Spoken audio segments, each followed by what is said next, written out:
الحمدللہ رب العالمین الصلاة والسلام علی سید الانبیاء والمرسلین وعلی آلہ واصحابہ اجمعین اما بعد فاعوذ باللہ من الشیطان الرجیم بسم اللہ الرحمن الرحیم ولما جاءہم رسول من عند اللہ مصدق لما معہم نبذ فریق من الذین اوتوا الکتاب کتاب اللہ وراء ظہورہم کأنہم لا یعلمون۔ اللہ رب العالمین اس ایت پاک کے اندر فرما رہے ہیں، اور جب ان کے پاس اللہ رب العالمین کی طرف سے ایک رسول تشریف لایا جو ان کی کتابوں کی تصدیق فرمانے والا ہے، تو اہل کتاب میں سے ایک گروہ نے اللہ رب العالمین کی کتاب کو پیٹھ پیچھے یوں پھینک دیا کہ گویا وہ کچھ جانتے ہی نہیں ہیں۔ رب العالمین فرما رہے ہیں جاءہم رسول، کہ ان کے پاس رسول آیا۔ یہاں رسول سے مراد سرکار دو جہان،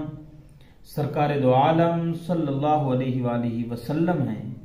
چونکہ آپ صلی اللہ علیہ وآلہ وسلم تورات، زبور وغیرہ کی تصدیق فرماتے تھے، اور خود ان کی کتابوں میں بھی نبی اکرم نور مجسم صلی اللہ علیہ وآلہ وسلم کی تشریف آوری کی بشارت اور آپ صلی اللہ علیہ وآلہ وسلم کے اوصاف و احوال کا بیان تھا۔ اس لیے نبی اکرم نور مجسم صلی اللہ علیہ وسلم کی تشریف آوری اور آپ کا وجود مبارک ہی ان کتابوں کی تصدیق ہے۔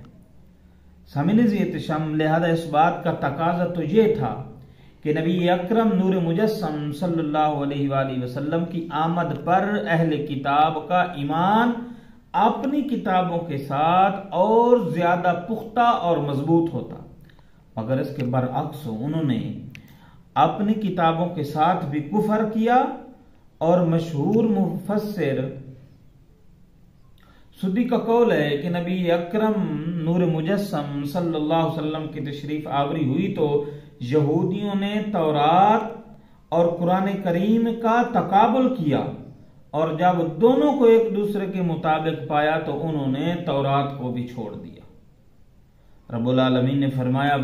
وراء ظہورہم، اور اپنی پشتوں کے پیچھے، پیٹھ پیچھے پھینکنے سے مراد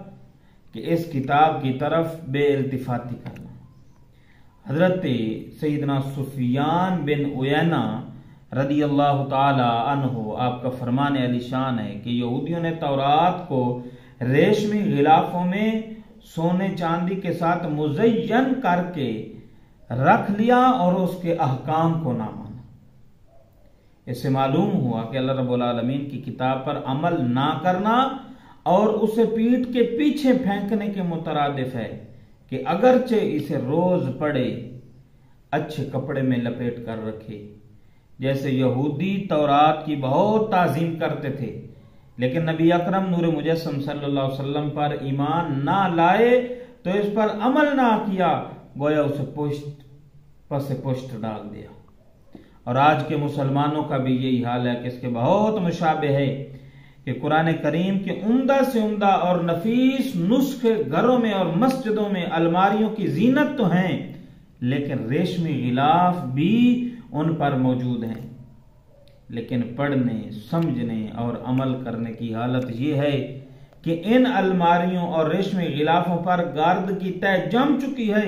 اور حقیقتاً وہ گردان غلافوں پر نہیں بلکہ مسلمانوں کے دلوں پر جمی ہوئی ہے۔ آج کہاں ہیں وہ مسلمان جنہوں نے قرآن کے حلال و حرام کا علم ہو، جنہیں اسلامی اخلاق کا پتہ ہو، جن کے دل اللہ رب العالمین کی آیات سن کر ڈر جاتے ہوں